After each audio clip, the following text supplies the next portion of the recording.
नांदेडमधल्या मुदखेड तालुक्यातील जवळा गावामध्ये 25 डिसेंबर 2025 या दिवशी स्मशान शांतता होती.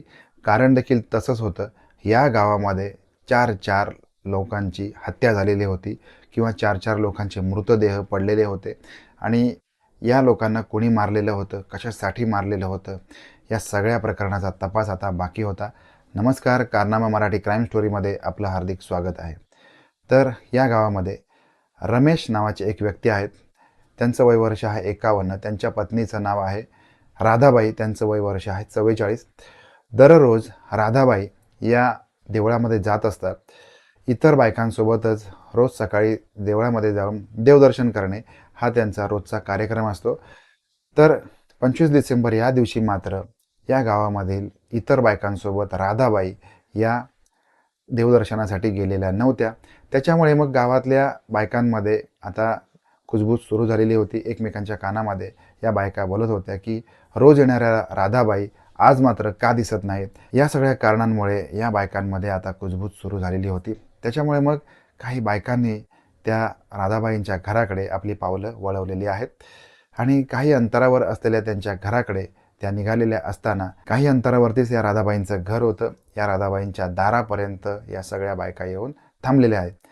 काही बायकांनी मिळून राधाबाईंना आता हाक मारायला सुरुवात केलेली आहे, परंतु आतमधून कुठल्याही प्रकारे हालचाल दिसत नव्हती. आतमधून कोणत्याही प्रकारे आवाज येत नव्हता. राधाबाईंच्या घरामध्ये असणारा नवरा, त्यांची मुलं या कुणापैकी ही मंडळी त्यांना आता हाक देत नव्हती. काही बायकांनी त्यांच्या घराच्या दरवाजाला हलकेच धक्का दिलेला आहे. त्या धक्क्याने ते दार उघडलेलं आहे. काही मंडळी का बायका आतमध्ये गेलेल्या आहेत आणि किंचाळतच बाहेर आलेल्या आहेत. आता इतर ज्या बायका होत्या यांना समजत नव्हतं की यांच्या घरामध्ये नक्की काय झालं. या बायका आतून किंचाळत बाहेर का आल्या, यांनी आतमध्ये धाव घेतलेली आहे. आता या 7-8 बायका आतमध्ये जाऊन बघतात तर राधाबाई या जमिनीवरती झोपलेल्या होत्या. त्यांच्या कडेला त्यांचा नवरा झोपलेला होता. त्यांनी सगळ्यांनी मिळून आता त्यांना हलवायला सुरुवात केलेली आहे. तरी देखील राधाबाई आणि त्यांचा नवरा त्यांना हाक देत नव्हता. आता या सगळ्या बायका समजून गेलेल्या आहेत की यांच्यासोबत काहीतरी चुकीचं घडलेलं आहे. त्याच्यामुळे मग त्यांनी गावामध्ये जाऊन या सगळ्या गोष्टीचा बोबाटा केलेला आहे. गावच्या इतर पुरुष मंडळींना घेऊन राधाबाई आणि रमेश यांच्या घराकडे या सगळ्या बायकांनी आणि मंडळींनी धाव ठोकलेली आहे. त्यावेळेला प्रथमदर्शनी त्यांना असं दिसत होतं की राधाबाई आणि त्यांचा नवरा रमेश यांचा गळफास घेऊन किंवा गळा आवळून खून झालेला आहे किंवा हत्या किंवा आत्महत्या अशा स्वरूपाची अनेक तर्कवितर्क ही मंडळी आता काढत होती. पण मग कोणीतरी पोलीस स्टेशनला फोन केला. पोलिसांना याबाबतची वर्दी दिलेली आहे. पोलीस या घरामध्ये दाखल झालेले आहेत. पोलिसांनी बघितलेलं आहे तर या दोघांचाही मृत्यू झालेला होता. त्याच्यामुळे मग त्यांच्या दोन्ही बॉड्या या शवविच्छेदनासाठी नजीकच्या दवाखान्यामध्ये पाठवलेल्या आहेत. त्यावेळेला अत्यंत धक्कादायक अहवाल आलेला आहे. या दोन्ही नवरा बायकोंचा मृत्यू हा आत्महत्या नसून हा एक खून आहे. त्यांना गळा आवळून ठार मारलेला आहे अशी माहिती समोर आलेली होती. त्याच्यामुळे मग पोलिसांनी त्यांचा जो तपासाचा वेग आहे तो वाढवलेला आहे आणि मग पोलिसांनी ही माहिती घ्यायला सुरुवात केलेली. गावच्या मंडळींकडून, आजूबाजूच्या मंडळींकडून या संपूर्ण कुटुंबाची माहिती घ्यायला सुरुवात केलेली आहे. त्यावेळेला अशी गोष्ट लक्षात येते की राधाबाई आणि रमेश यांना अजून 2 मुलं आहेत. त्यांच्या मोठ्या मुलाचं नाव आहे उमेश आणि लहान मुलाचं नाव आहे बजरंग. उमेश हा 25 वर्षाचा आहे आणि बजरंग 22 वर्षाचा आहे. दोन्ही मुलं छोटं मोठं काम करत असतात. गावामध्ये मिळेल ते काम करत असतात आणि रमेश हे साधारणपणे 20 ते 22 वर्षापासून त्यांना अर्धांगवायूचा त्रास आहे. त्याच्यामुळे ते कामधंदा करू शकत नाहीत. राधाबाई आणि रमेश यांचा संसार अत्यंत तुटपुंज्या पैशांवरती चालत आलेला होता. राधाबाईंनी कशी तरी आपल्या मुलांसोबत आपल्या नवऱ्याची गुजराण केलेली होती.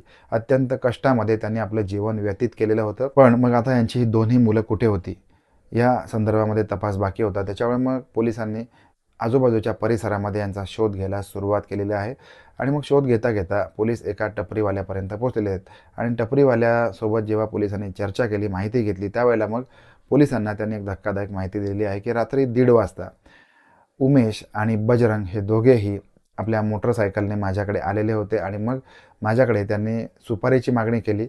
आम्ही शेजारच्या गावामध्ये जात आहोत असं मला सांगितलं आणि इथून निघून गेले. त्याच्यामुळे मग आता हे दोन्ही मुलं कुठे गेले असतील या सगळ्याचा तपास पोलीस करत होते.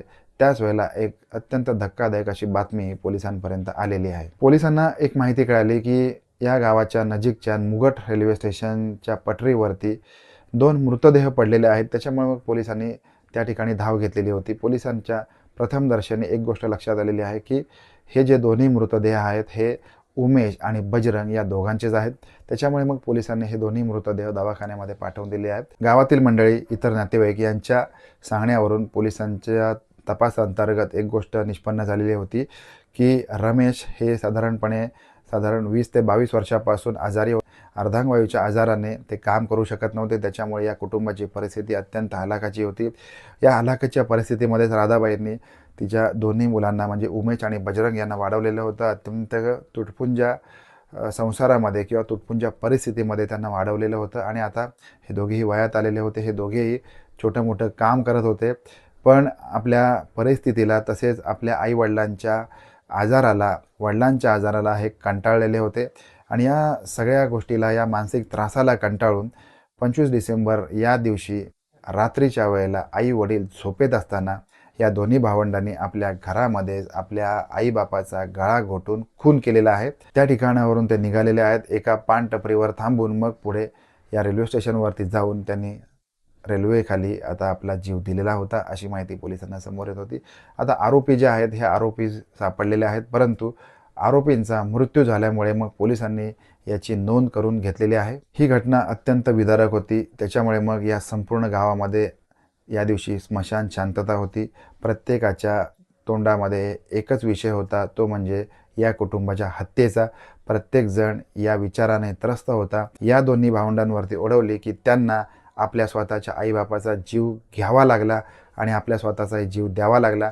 ही जर परिस्थिती अशी होती तर त्यांना सांभाळून घेता आलं असतं किंवा 4 पैसे कमवता आले असते, आपल्या आईबापाला आधार देता आला असता.